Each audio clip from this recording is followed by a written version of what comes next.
So guys, this headline says that P2B, other Igbo leaders pleading for Nnamdi Kanu's unconditional release must be held as terrorists. Coalition of northern groups. So now they are calling P2B a terrorist because P2B is asking for Nnamdi Kanu's release, and they are saying that anybody that is seen asking for Nnamdi Kanu's release should be called a terrorist. Meanwhile, what did Nnamdi Kanu commit? Let's get into it. Nnamdi Kanu was just an Igbo man that wants the freedom of his people, and then all he said was that Nigeria should divide and let Biafra go. That was his only comment, that the government of Buhari termed him a terrorist. And guess what? Till today, we have lots of Yorubas, lots of other leaders that have come out to say the same thing, that let Nigeria divide, and some of them even came up with a threat that if they don't divide Nigeria, they will come with a war. So take a look. The coalition of northern groups has strongly condemned calls for the release of Nnamdi Kanu, the detained leader of the IPOB, while also warning political figures, particularly former presidential candidate P2B, against advocating for Kanu's freedom.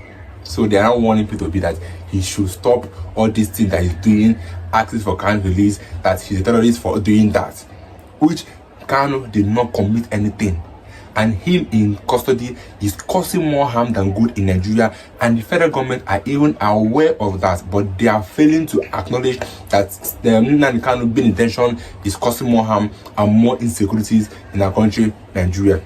They say that Kanu is the main reason why we are having insecurity, but Kanu have been detained for how many years, but yet we are still having insecurities.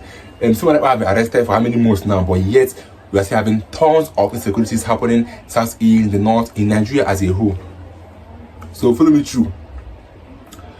The CNG, which are the coalition northern group, in a statement released on Thursday by Jamilu Aliyu Charanchi, its national coordinator, accused IPOB and its armed wing, the Eastern Security Network, the ESN, of violent attacks against security personnel, government institutions, and civilians. So till today, these people are still blaming the ESN and the Biafrans, whereas we have those persons that are causing insecurity in Nigeria, and those persons have even come out to publicly say that they are the one. Dokuba Asare, in a video I showed you guys, came out publicly in a public space and said that he is the one, that him and his men are the one buying people in Igbo land.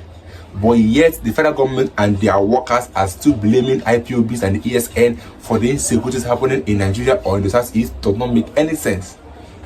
Follow me through. The group claimed that IPOB's activities have led to the death of 175 security personnel and the destruction of police stations, Independent National Electoral Commission (INEC) offices, and other public infrastructures.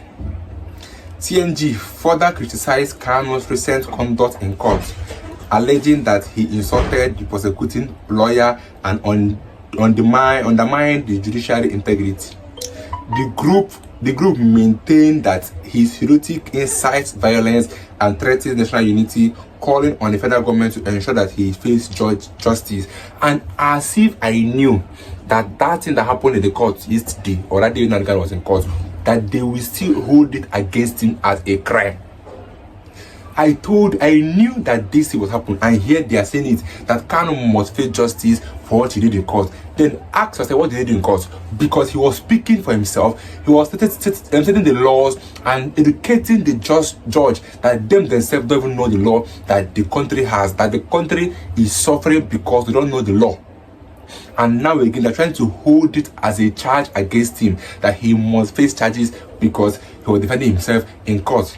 And meanwhile, Mako, which is the special counsel of Nnamdi Kanu team, have come out to explain and give us reasons why Kanu did what he did in the court.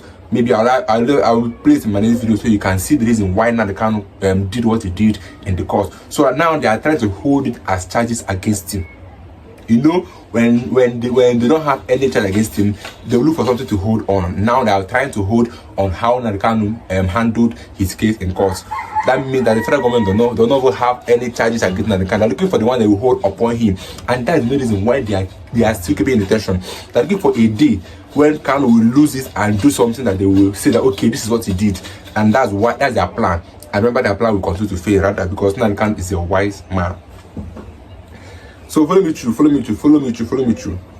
So the coalition also took aim at P2B, accusing him of prioritizing ethnic interests by advocating for Kanu's release. CNG warned northern voters against supporting any political aligning with IPOB, stating that such alliances disregard the suffering of Nigeria affected by the group's action. I said in the beginning of the video that all these things are plans on how to make P2B not to win or contest the next election, because right now they are even threatening Northerners that they should not vote for P2B because they've seen how P2B have made Northerners to love him to the extent that they said they will support P2B, and now they are coming with a threat that if any Northerner should vote for anybody that is linked with IPOB, that they will come for that person. You see, all these things are plans they are making ahead of the next election, because that's all we know them for: threats and illegality. Now they are trying to make their way for the next election, trying to stop Northerners from voting for P2B. P2B that have done so much good in the north, but the least they could do to appreciate him is to vote for him. And now they're coming with a threat that nobody should vote for P2B or anybody. Could you imagine? I think I will even read that place again. The coalition also took aim on P2B, accusing him of prioritizing ethnic interests by advocating for Kanu's release. So, and they warned northern voters against supporting any politician aligning with IPOB, stating that such alliance disregard the suffering of Nigerians affected by the group's action. So the CNG reiterated its demand for international intervention to facilitate a peaceful separation of the Southeast from Nigeria, arguing that the continued agitation for Biafra destabilizes the nation. The group urged the government to resist any pressure to release Kanu unconditionally, warning that doing so would embolden separatist movements and undermine national security. Then talking about this thing that separatist and everything, we have Sunday Boho that also did what Nnamdi Kanu did. He said, "Let the North divide," and he was not arrested or detained or even called a terrorist. But now is a problem to release a man that have done committed no crime in Nigeria. It's now a crime to fight for somebody. Now they are coming after P2B for supporting Nnamdi Kanu, and P2B always do what is right, and what he did was right. Nnamdi Kanu have done nothing wrong to the federal government. That means he is siding with him, because he said that they should let him go, let the Southeast be peaceful again, because Southeast is no longer peaceful. There are war fights here and there, buying here and there, and we don't know who and who is causing it. But they are still blaming the IPOBs that they are the one doing it, whereas we have Fulani herdsmen that are attacking communities in Ebonyi State, in Enugu State, in Imo State. Fulani herdsmen are not terrorists, but IPOBs are terrorists. Wow, a funny country where we are in. So follow me through. This statement reads in part: the coalition of northern groups, the CNG, condemns in the strongest term the terrorist tendency of Nnamdi Kanu, the leader of the proscribed terror outfit, the IPOB. Kanu's recent behavior, including his brazen action in the Federal High Court in Abuja on Monday, where he faces trial for calls for violence and anarchy, are deeply concerning and pose a serious threat to the peace and stability of Nigeria. By insulting the prosecuting lawyer and demanding the judge to recuse himself from the case, Kanu has shown a lack of respect for the legal process and the professionalism that should be maintained in court of law.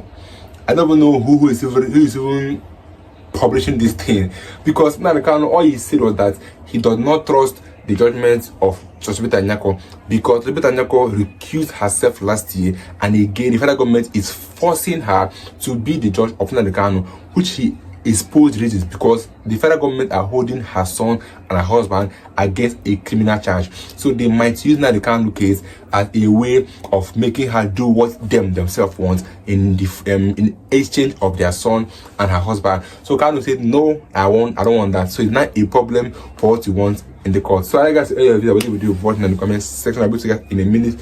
Stay tuned, guys. Don't forget to subscribe.